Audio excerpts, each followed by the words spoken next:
For 3 generations, the MacLeod family had operated the small passenger ferry between Glenelg and Kyle on the Isle of Skye. Old Ian MacLeod knew every current, every seal's rock. But lately, he knew something else was watching his crossings. It started with sightings on the Skye shore, a lone, dark wolf standing sentinel on the pebble beach, visible only at twilight. Walkers with dogs reported their pets growing calm, not fearful, in its presence. Then, one storm-lashed evening, Ian's engine failed mid-channel. As his boat began to drift toward the jagged rocks of the Scoremore headland, he saw a shape pacing him along the shoreline.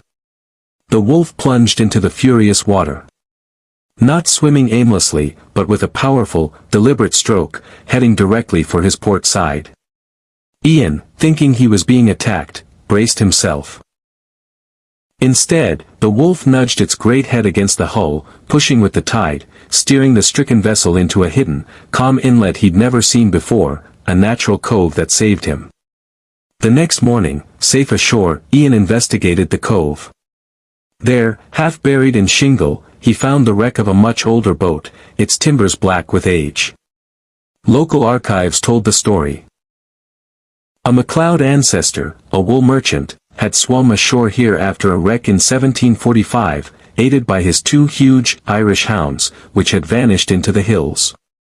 Ian now knows. The wolf isn't a random beast. It's the Cumhare, the ferryman's guide, a spirit of loyalty bound to his bloodline, a living piece of family history returned to watch over the crossing its own kin had made centuries before. He never speaks of it directly to tourists. But if you take the last ferry of the day, as the sky lights twinkle and the water turns to slate, you might see Ian raise a hand in quiet salute to a dark shape on the distant shore, keeping its ancient watch.